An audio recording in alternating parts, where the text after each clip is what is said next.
రాష్ట్ర ప్రభుత్వం ఏర్పడి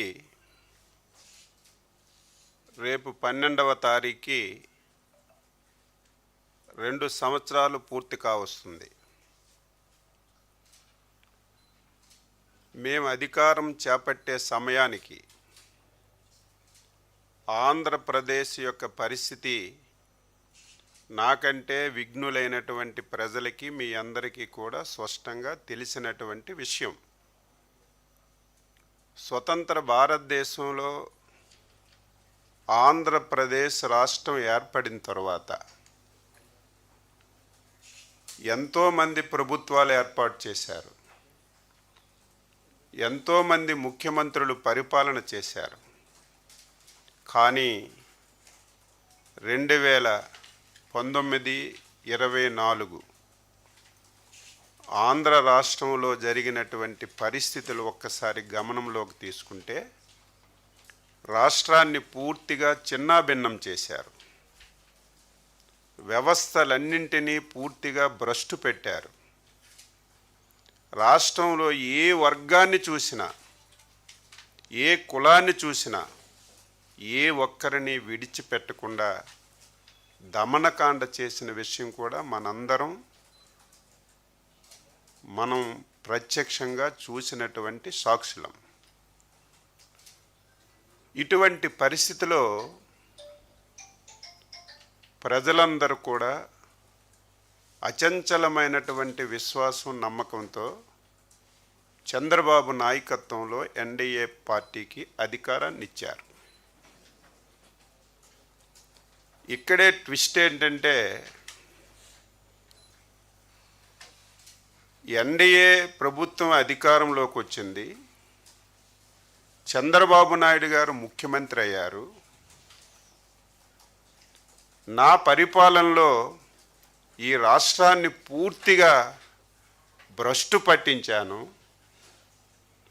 ఈ రాష్ట్రాన్ని మళ్ళీ గాడిలో పెట్టాలన్నా, ఈ రాష్ట్రాన్ని మళ్ళీ పునర్నిర్మాణం చెయ్యాలన్నా చంద్రబాబు నాయుడికి కూడా సాధ్యపడదు.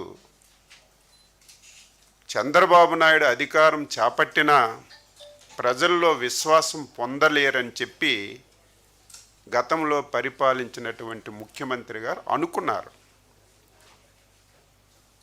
కానీ ఎవరికీ ఊహకందని విధంగా, నేను కూడా ఊహించని విధంగా ఇన్ని కష్టాలున్నా, ఇన్ని ఇబ్బందులున్నా సమర్థవంతమైనటువంటి నాయకత్వాన్ని ఇచ్చి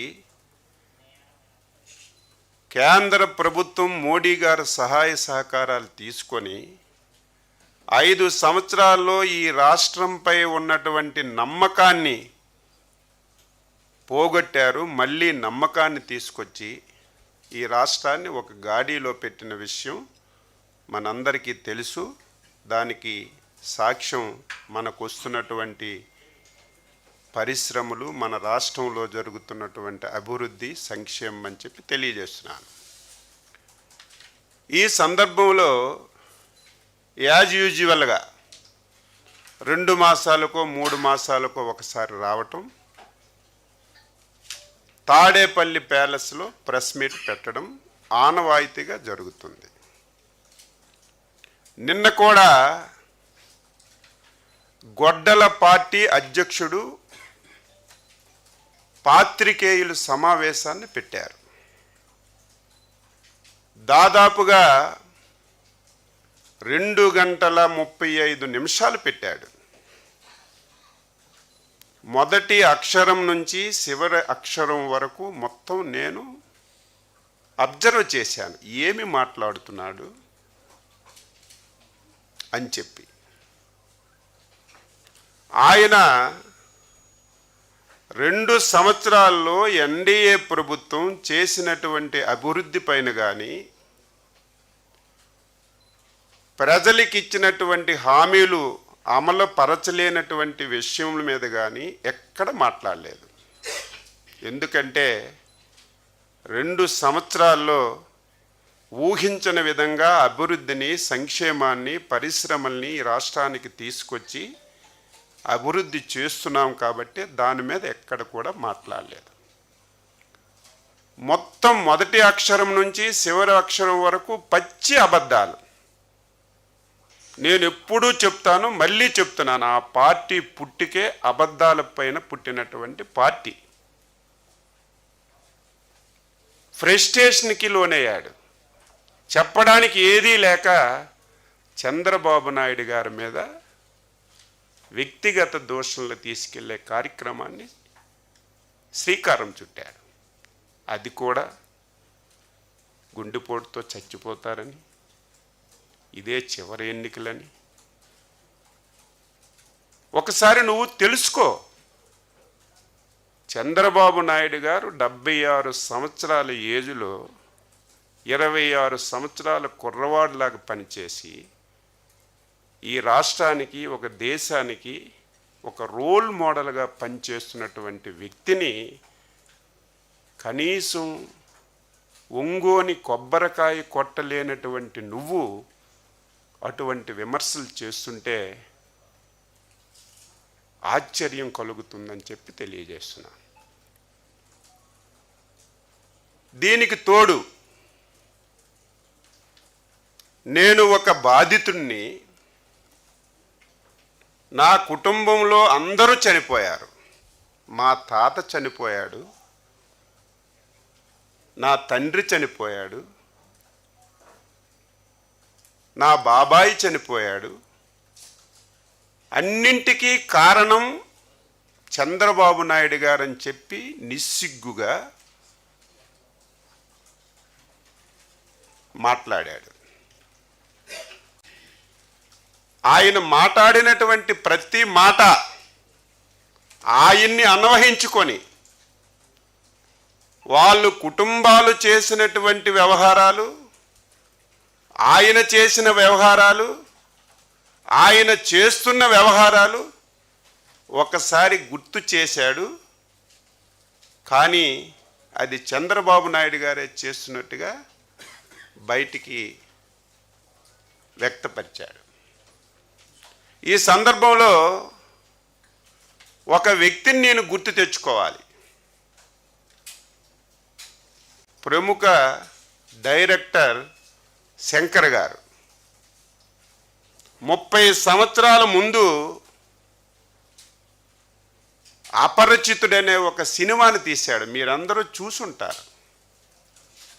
ఎప్పుడైనా ఒకసారి సమాజంలో ఇలాంటి వ్యక్తులు పుడతారని చెప్పి 30 సంవత్సరాల ముందే గ్రహించి సినిమా తీసినటువంటి శంకర్ గారికి ఈ సందర్భంగా నేను అభినందిస్తున్నాను. అపరిచితుడంటే అపరిచితుడు. నిన్న చూస్తే నోట్లో వేలు పెట్టినా కొరకలేనటువంటి అమాయకుడుగా అబద్ధాలన్నీ కూడా వల్లవరిచి చెప్పిన విషయాన్ని నేను గమనించాను. రాజారెడ్డి గారిని చంపేశారట. ఎందుకు చంపారో, ఏ విధంగా చంపారో నాకంటే మీ అందరికీ ఎక్కువగా తెలుసు. నిన్న జగన్మోహన్ రెడ్డి ప్రెస్ మీట్ ఒక అంతకు మంచిదే. ఎందుకు మంచిది అంటున్నానంటే, ప్రతి 5-10 సంవత్సరాలకి కొత్త జనరేషన్ వస్తుంది. యువకులందరూ కూడా వస్తున్నారు. కొంతమందికే జగన్మోహన్ రెడ్డి యొక్క క్రూరత్వం తెలుసు, రాజశేఖర్ రెడ్డి చేసిన అరాచకాలు తెలుసు, వాళ్ళ చేసినటువంటి తాత చేసినటువంటి దమనకాండ చాలామందికి తెలియదు. ఈరోజు ఆయన మాట్లాడి దాని మీద చర్చకి తీసుకురావడం ఒక శుభ పరిణామం. ఈ సందర్భంగా చర్చ వస్తే వాళ్ళ కుటుంబ నేపథ్యం ఏంటి, వాళ్ళ కుటుంబం ఏ విధంగా పులివెందుల్లో కానీ, కడపలో కానీ, ఈ రాష్ట్రంలో కానీ ఏ విధంగా దమనకాండ చేశారో ఒక్కసారి ఫ్రెష్గా మనం చెప్పుకోవడానికి ఒక అవకాశం వచ్చిందని చెప్పి తెలియజేస్తున్నాను. రాజారెడ్డిని చంపేశారు. చంపిన వాళ్ళని నేనేమీ చేయలేదు, ఇదే బెస్ట్ ఎగ్జాంపుల్, నేను మంచివాడినని చెప్పానని మాట్లాడాడు. వెంటనే బాధితుడు పార్థసారథి రెడ్డి ఒక సమావేశం పెట్టాడు. జగన్మోహన్ రెడ్డి గారు ఆ రోజు మీ తాత మీ తండ్రి గారు మీ తాత హత్యలో ఉన్నటువంటి వాళ్ళని ఎవరిని మిగల్చలేదు, అందరినీ వేసేశారు, ఆస్తులు ధ్వంసం చేశారు, బుల్డోజర్లు పెట్టి ఇళ్ళన్నీ కూడా కూల్చేశారు. మిగిలింది ఒక పార్థసారథి రెడ్డి, అది కూడా కర్ర పెట్టుకొని ఊత పెట్టుకొని నడుస్తున్నాడు.